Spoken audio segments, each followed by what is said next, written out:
Hello everyone, welcome to my channel. Today's story is absolutely gripping, so stick around. Let's dive in. I never should have had you. My mother said it at my sister's engagement party. Her voice was calm. She did not whisper. 300 guests moved through the ballroom around us. She said it the way someone might point out a smudge on the tablecloth. Quiet. Final. My father took a sip of champagne and walked over to congratulate the caterer. He did not look back. I walked to the restroom, I locked the stall, I pressed my back against the metal door and breathed. Then I opened my email and typed one word. Activate. The subject line read Westbrook High School alumni of the year final confirmation. 300 people in that ballroom. My grandmother's portrait above the head table, her silver hair and steady gaze holding the room the way she always had, even from a canvas, 7 years after we buried her. The silver nameplate on the podium still carried her name. 3 months from that night, it would carry mine. She had the sense to leave before things became truly unbearable. But let me take you back. My name is Naomi Cross. I am 32 years old. For 7 years, I ran the daily operations of my grandmother's charitable foundation. I wrote the grant applications and the annual reports. I built the scholarship program from 41 students in year 1 to 243 by year 7. I showed up to every board meeting, every document prepared, every number verified, without ever being given the director title. Without my name on a single official record. The credit went somewhere else, every single time, and I kept showing up anyway. Tonight, that was about to end. In 45 minutes, the board would vote on permanent leadership. My mother had been building toward that vote for 7 years. She was at the front of the ballroom accepting congratulations she had not earned yet, believing completely that it was already settled. She had not looked in the right direction. I stared at my grandmother's silver nameplate on the podium and waited for the moment she would have no choice but to say my name. I slipped my hand into my jacket pocket and touched the worn edges of the funeral program. 7 years of silence folded into paper. I would not fold it again. When I made my way back into the ballroom, I did not cross toward my mother. I found space along the outer wall where I could see the full room without being pulled into any part of it, which was exactly where I had spent most of my life in relation to events my mother organized. My mother, Eleanor Cross, was 58 years old and had spent 30 years building a reputation organized entirely around appearances. She sat on 3 nonprofit boards, chaired the country club's charitable giving committee, and moved through rooms the way someone ensures every room receives her correctly. Everyone admired her. She had arranged it that way. What none of them knew was that Eleanor had taken the foundation director role by force. My grandmother, Ruth Cross, had spent her final months filing a formal board resolution with the county clerk, naming me as her successor. Signed in her own hand, notarized, filed under an official case number. It existed. My mother had convinced herself no one would ever find it. When my grandmother died, Eleanor moved quickly. She told the board the resolution reflected poor judgment and should not be treated as binding, that the foundation needed experienced leadership. Half the board had known Eleanor for 20 years. They believed her. I was 25 years old, seated at the far end of a room where no one addressed me. The directorship went to Eleanor. My name disappeared from every official record. There is one thing I have never told anyone. When I was 8, she gave me a worn copy of The Secret Garden with a handwritten note inside the cover. For a while, I believed she was the person who would explain the world to me. I kept it even after I understood the garden was never meant to hold both of us. The winter after the funeral, my brother Ethan and I went through my grandmother's apartment. In the back of the closet, I found the silver lockbox, the combination lock sealed. When I held it out to him, he went very still. She gave me the combination, he said. Wait until Eleanor tries to take something from you in public. He picked it up. I will hold this until you need it. I did not argue.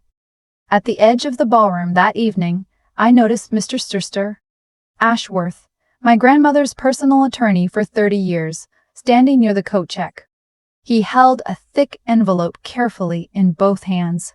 He was not introducing himself to anyone. He stood very still, and watched the room with the patience of someone who has been waiting a long time for one specific moment. My mother walked past him without a glance. She should have looked. I watched her pass him, and I knew, with a certainty that settled in my chest like stone, that she had already lost. She just did not know it yet. I thought about that lockbox as I stood against the wall. It brought me back to the beginning, when I first understood what kind of family I was actually in. I was 12 years old when I won my school's regional spelling bee. The drive home afterward was quiet, which I had learned by then was a warning. My mother said nothing until we were in the kitchen with her tea prepared and her posture arranged into something that resembled patience. "You embarrassed me in front of the PTA," she said. She's running up there like that, making a spectacle. She picked up my trophy from the counter and dropped it in the kitchen trash can. The sound it made at the bottom was the sound of something hollow, landing on something harder than it expected. I went to bed. At 2 in the morning, I got up and fished the trophy out of the trash and hid it under my bed in the back corner where the light did not reach.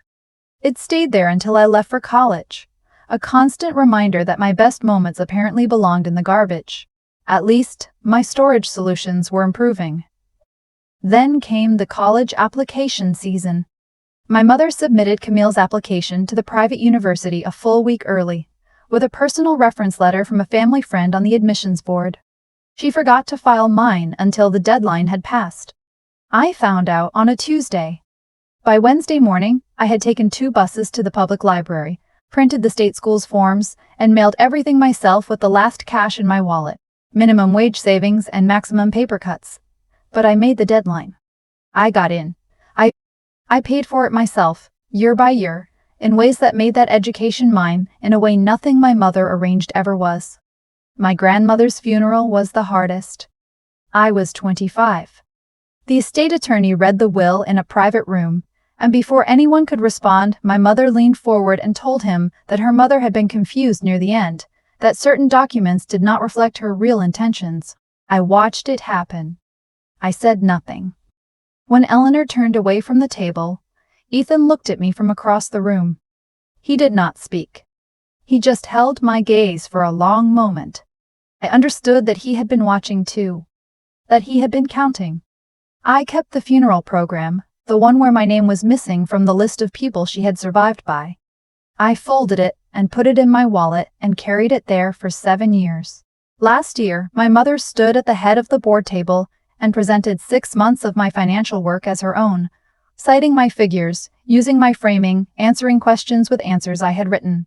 She did it smoothly, the way you do something you have rehearsed until the rehearsal is indistinguishable from the real thing. I drove home and sat in my parked car for 20 minutes before I could go inside. Then, I opened a new folder on my computer and started keeping every email she had ever sent me. I stayed because I believed family was supposed to hurt you only so much. I stayed until I understood that some families had no ceiling on what they were willing to take. I reached into my pocket, felt the worn paper of the funeral program, and made a quiet promise to myself. Tonight someone would say my name. I used to believe families had limits. The engagement party was the night I stopped believing that. The venue was the country club my mother had used for every significant family occasion since before I was born. 300 guests, a full catering team, my grandmother's portrait on the wall, the chandeliers my mother once described as the only lighting worth being seen under. Everything designed to communicate that the people in this room were the kind whose celebrations mattered, and whose family stories deserved to be told in rooms like this one. An hour before the formal announcement, my mother pulled me into the prep kitchen off the main corridor. The door had not fully swung shut before she began. "You will stand along the east wall during the announcement," she said, adjusting the clasp on Camille's necklace without looking at me. "Stay there, through the toasts. Do not position yourself near the front. Do not get into the photographs. And do not embarrass us tonight." She said it like a stage direction for furniture placed incorrectly. Camille looked at me from across the kitchen with a small, brief expression of apology. She had grown up knowing how this worked. She had never been asked to stand in a corner. I went back into the ballroom and found the east wall. I watched the board members my mother had personally invited take their seats at the preferred tables. I watched her move through the room with practiced ease, collecting compliments the way other people collect receipts, laughing at exactly the right moments. 3 decades of performance, so consistent she probably believed it herself. She took the podium when the room was at its fullest and most attentive. She began with the family's history, with my grandmother's portrait and the foundation's legacy and what it was meant to represent. She spoke about continuity and vision and the responsibility that came with the cross name. The board members nodded. 300 faces turned toward the stage. And then she said what she had come here to say. I am proud to announce that Camille Cross will be stepping into the role of head of the family foundation, effective immediately. Camille has the grace and intelligence and vision this family has always deserved. She looked directly at me. The daughter who actually matters. She delivered that line like someone accepting a Lifetime Achievement Award for pretending to care. The crowd absorbed it immediately, the applause building from the front tables and moving back through the room. My sister smiled her practiced smile. Board members turned to each other with warm, approving nods. My mother held her gaze on me for one extra beat, long enough to confirm it was intentional, then turned back to the room with a smile that could have lit the chandeliers. I did not move from the east wall. My hands were folded in front of me. Through my jacket pocket, I could feel the worn edges of the folded funeral program, the paper soft from 7 years of being carried. My chest did not shake. My face did not move. I had 32 years of practice at this particular kind of stillness. Then my mother leaned into the microphone and dropped her voice to the register she used when she wanted to sound calm and in control. The formal board vote takes place in 45 minutes. I hope everyone will stay. She found me across the room. Her eyes held mine for one precise moment. 45 minutes. The board vote happens in 45 minutes. I suggest you stay quiet. And then my brother Ethan passed me from the right and bent his head toward mine without slowing his pace. Ethan was 28 years old and had spent most of his life making himself invisible inside our mother's spaces, which had given him an unusual ability to notice what everyone else missed. She hid the resolution, he said, below the level of the conversations around us. I know where it is. He kept walking without stopping or looking back. I had 45 minutes to prove my mother had been lying for 7 years, and my brother had just handed me the thread I had not been able to find on my own. Standing against the east wall with 300 guests still applauding and my mother shaking hands at the podium, I pulled the funeral program from my pocket and held it against my chest. The paper felt warm now. I looked at my grandmother's portrait above the stage. Then I folded the program once more, put it back, and walked toward the coat check. I went back to the restroom. I locked the stall door again. I focused on a fixed point in the tile and breathed until my chest settled. I reached into my jacket pocket and took out the funeral program. 7 years of carrying it had worn the paper completely soft. The cover had faded to near nothing. The interior was still legible. The list of immediate family still clear.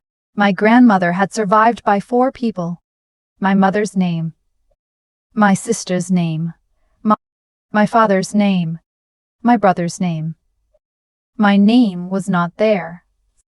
I pressed the program flat against my chest and stood in that locked stall and breathed slowly. The paper was the temperature of the inside of a pocket. It smelled like old ink and the faint floral of my wallet's lining. The creases had started splitting at the center. 7 years of folding that program. At least my origami skills had significantly improved.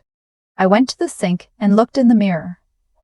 My hands were shaking with that low, steady tremor that meant my body had processed the situation before my mind caught up. I watched them until the shaking slowed. I stood up straight. I had told myself they were right about me once. Not all the time, but in the quiet hours. That maybe the invisibility was something in me rather than something being done deliberately. I had folded that story up and carried it the same way I carried the program.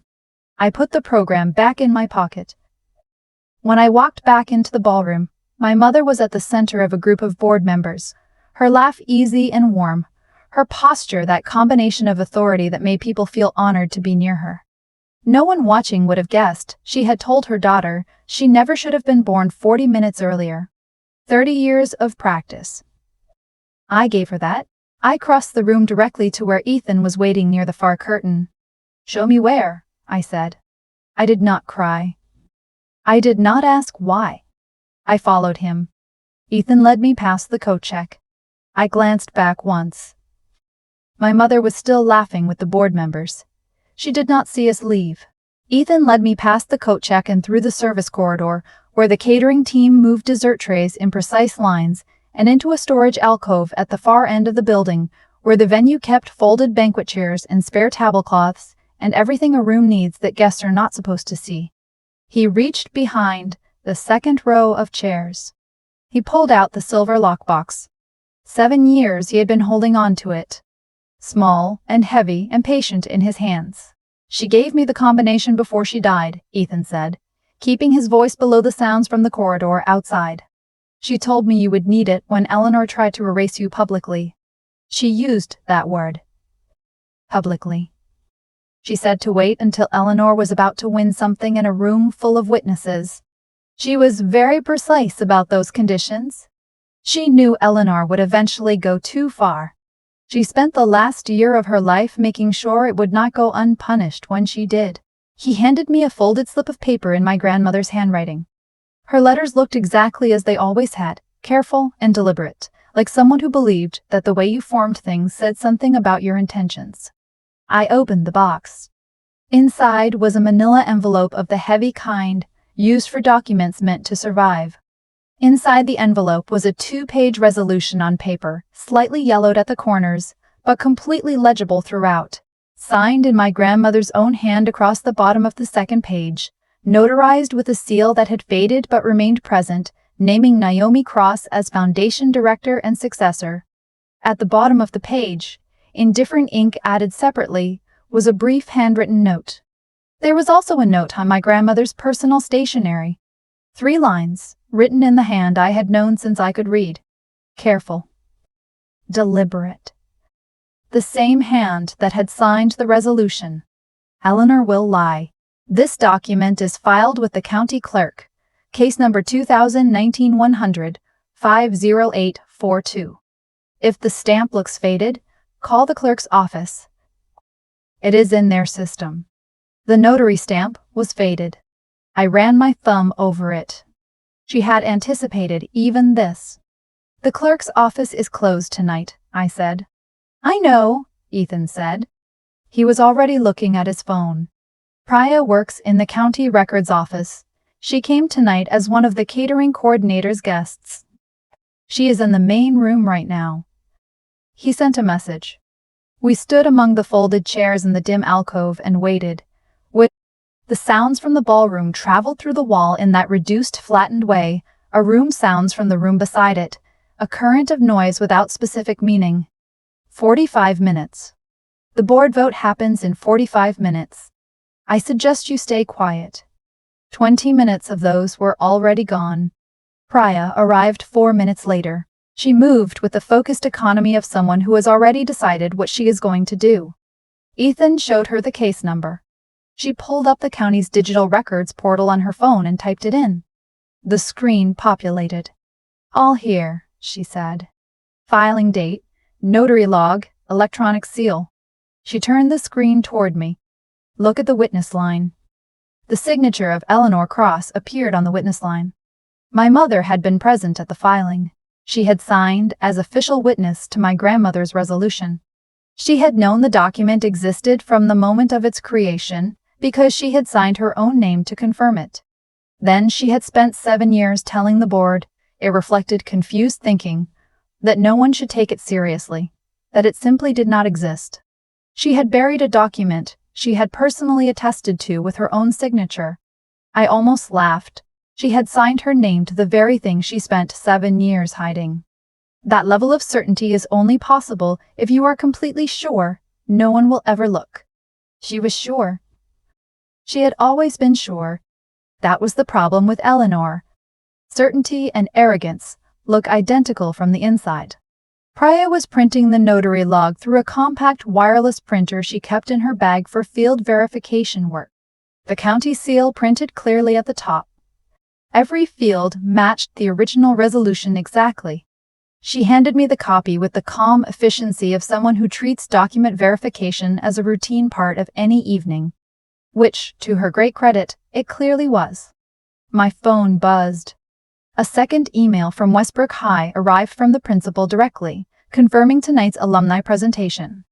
I had submitted the nomination 4 months earlier, the week I first learned my mother intended to formally replace me at the foundation. The selection had come 3 weeks ago. I had told no one in my family.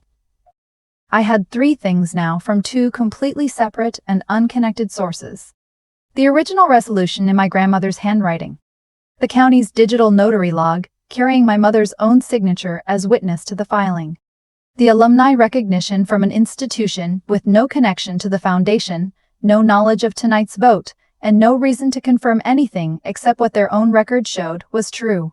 I walked back into the ballroom carrying the lockbox under my arm. My mother saw me the moment I came through the door. Her eyes went directly to the lockbox with the specific recognition of someone confronting an object they have spent years telling themselves was gone. Her expression moved through recognition, recalculation, and practiced recovery in under 2 seconds. Her hands tightened on her wineglass until the knuckles went briefly pale before she turned back to the board chair with a light laugh. Remarkable at recovery. I had spent my whole life watching her do it. I crossed the room, took my seat at the head table, and set the lockbox in plain sight beside my water glass. I said nothing to anyone who looked at it. I held my mother's gaze across the table for 3 steady seconds and did not look away first. The lockbox sat between us, small and silver, impatient. The board was about to vote. My mother thought she had won. She had no idea what was walking toward her from every direction at once. My mother took the podium at exactly the moment she had planned. She thanked the guests and the board and spoke about legacy and the next chapter of leadership. It was a well-constructed speech. She had always been good at those. Then she formally called for the board vote. I stood up. I walked to the head table. I placed the lockbox before him. I opened it. The documents came out. Mr. Ashworth stepped forward. He placed his envelope beside them. The board chair reached for both. The room went quiet the way it does when something unexpected has happened, and 300 people are waiting to understand what they are witnessing. That is a fake. My mother's voice was flat and controlled, her boardroom voice, the one she had spent 30 years perfecting. My mother was confused in her final months. She did not understand what she was signing. That document has no legal standing. She said it exactly as she had rehearsed it. I could hear the preparation in how ready it was. Mr. Ashworth walked to the board chair and placed the thick envelope on the table with both hands, carefully, the way you place something you have been trusted to carry and have not dropped. The county clerk's office sent me a certified copy this morning, he said. I have their sworn statement from 2019. The digital notary log matches the original filing in every detail. The board chair unfolded the first document. The paper crackled as it opened, dry and official in the quiet of that ballroom. He read each line carefully, his voice unhurried. Case number 2019-105-0842. Filed March 14, 2019. Notarized with electronic seal. The signature of Eleanor Cross appears on the witness line. He set the document down. The air conditioning hummed faintly in the overhead vents. Somewhere behind me a chair shifted against the marble floor, and the sound of its legs moving carried clearly across the room. My mother's hand went to the podium. Actually, the board has a record. And I have the signature. The color left her face, the way color leaves something that has been slowly drained of what kept it bright, steadily, and without any possibility of going back. Her hand pressed flat against the podium surface, her full weight shifting into it. Her wineglass tipped from where she had set it and fell, and shattered on the marble floor, the sound of it sharp and clean and audible in every corner of the room. She opened her mouth. Her jaw moved. No sound came out. It was the first time in my life I had seen her completely speechless. I almost wished I had thought to bring a camera, before she could recover, The principal of Westbrook High stepped toward the secondary microphone near the edge of the stage. Miss Caldwell had driven 40 minutes to be here and had waited patiently in the side hall through the entire dinner for this one moment. We also have a presentation this evening, she said. Naomi Cross, Alumni of the Year. 243 students reached through her scholarship program over 7 years of quiet and consistent service. Tonight, we finally say her name out loud. The applause from the audience side of the room began before the last sentence finished.